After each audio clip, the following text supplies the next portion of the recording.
look at the fact that we have $1 billion trade deficit, when you look at the trade deficit that we have with certain countries, way over $1 billion per country.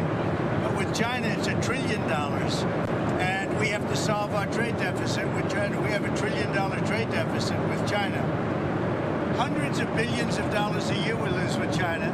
And unless we solve that problem, I'm not going to make a deal.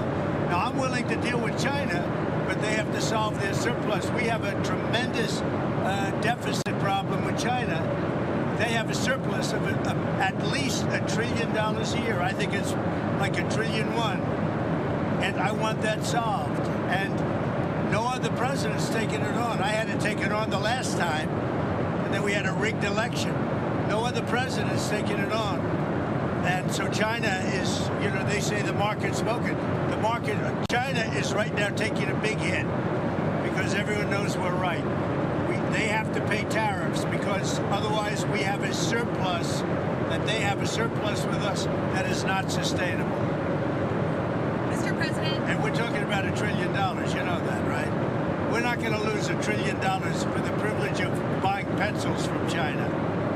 On the idea of crashing the markets on purpose, there's been some speculation, partly because of the video that was posted on Truth Social, that there was some sort of deliberate effort on your part to have the market sell off. Can you talk about that? No, that's not so. But I do want to solve the deficit problem that we have with China, with the European Union and other nations. And they're going to have to do that. And if they want to talk about that, I'm open to talking. But otherwise, why would I want to talk?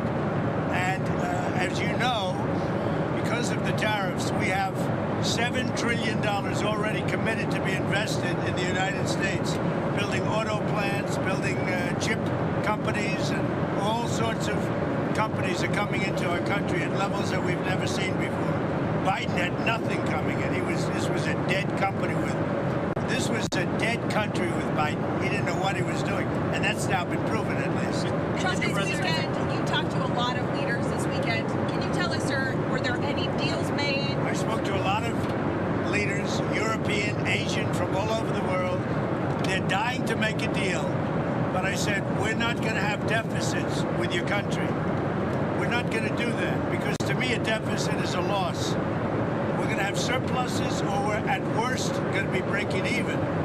But China would be the worst in the group because the deficit is so big and it's not sustainable.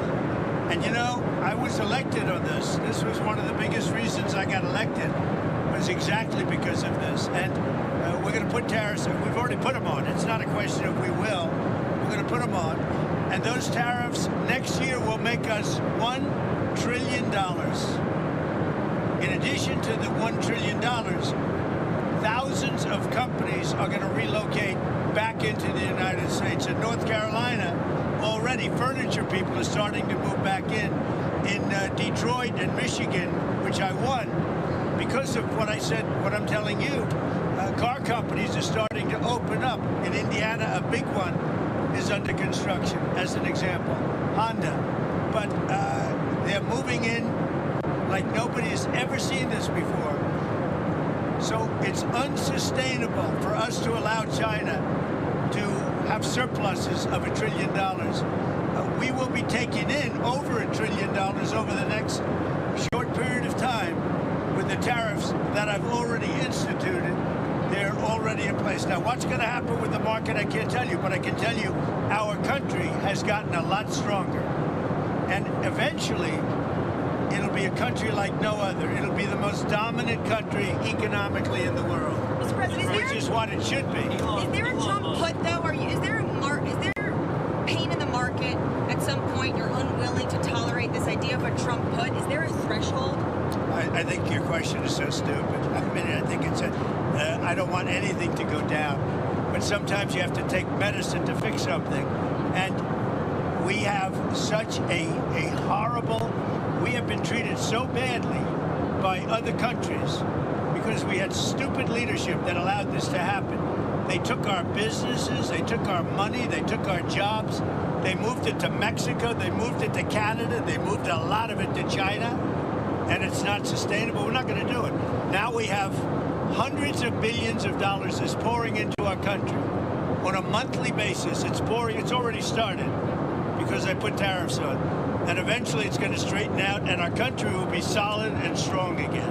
Elon Musk has said he hopes for zero tariffs between the U.S. and Europe. Is that a place you'd like to also get to? Well, the problem is that Europe has made a fortune with us. You know, Europe also has had a tremendous surplus with the United States. Europe has treated us, it's a little smaller, but they've treated us very, very badly. China has, but Europe has also. Europe has been very, very bad to us. Europe has taken our leaders for a ride. They don't take our cars. They don't take our food products. They don't take anything. And we take their cars, Mercedes, Volkswagen, BMW. You know, we take their millions of cars. They take no cars. They don't take our farm product. They don't take anything. Europe's treated us very badly. We put a big tariff on Europe. They are coming to the table. They want to talk. But there's no talk unless they pay us a lot of money on a yearly basis.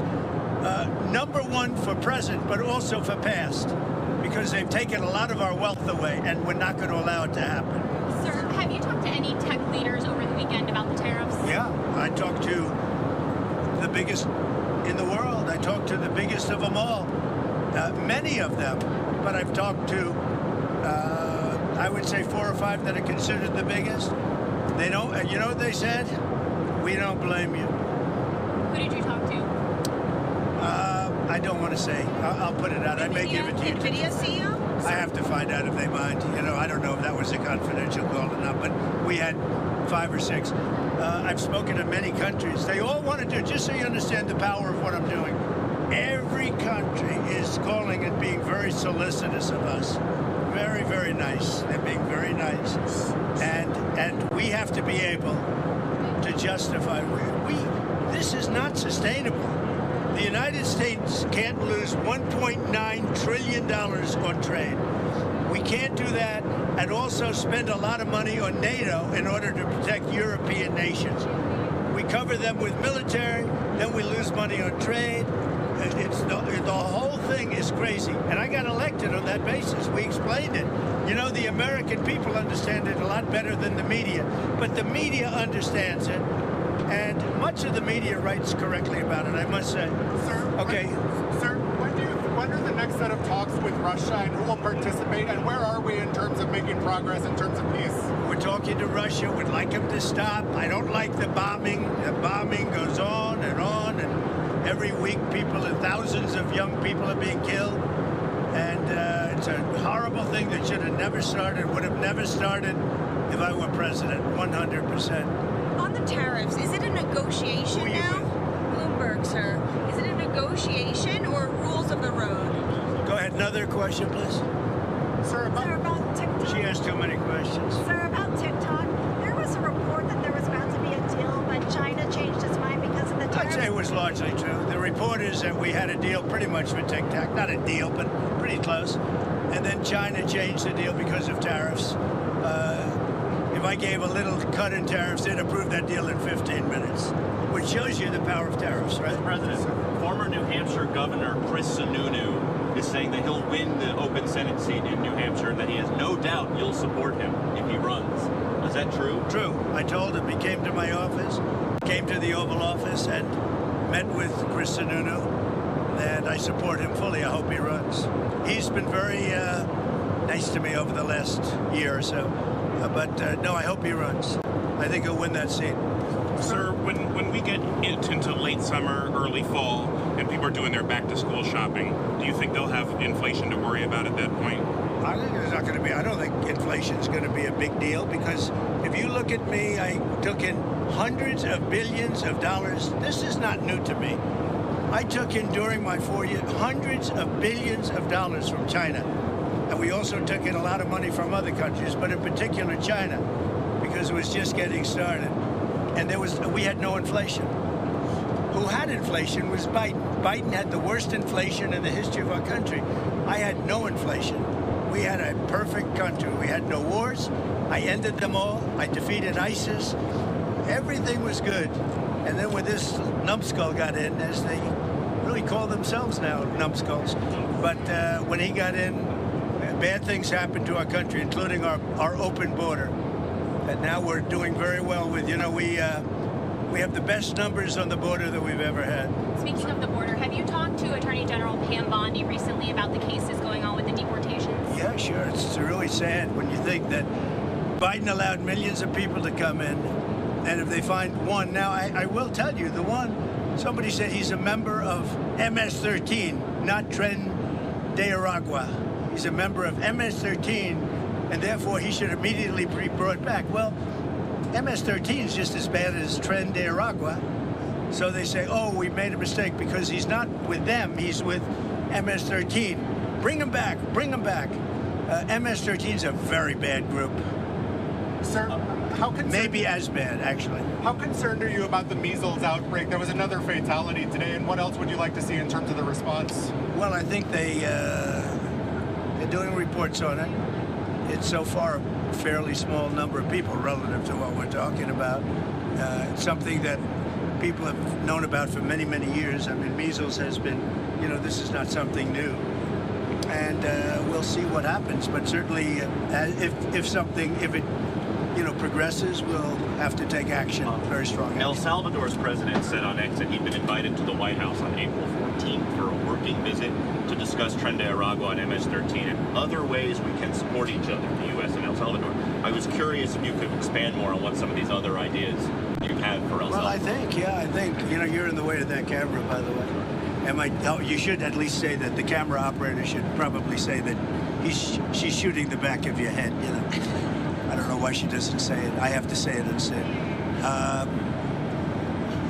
I have great respect for him. I know him. I've known him for a long time. He's a young leader, and he's very tough on crime. Very, very tough on crime. And in their system, their prison system, they spend a tiny fraction of the money that this country spends. So, but he is coming in, I don't know when, but he is coming in sometime over the next couple of weeks. What are you and Prime Minister Netanyahu going to speak about tomorrow? We're going to talk about trade, and we're going to talk about the obvious subject. You know what the obvious subject is? Do you have any news for us on the obvious subject? I'm trying to do trade just to keep it down. No, look, there's a lot of things going on with the Middle East right now that have to be silenced. You know, we had no problem with the Middle East. Everything was done. We had no problem with Iran. We had no problem with anybody. And then you had October 7th. And that was all because Iran, as you know, was not giving money to anybody because they had no money.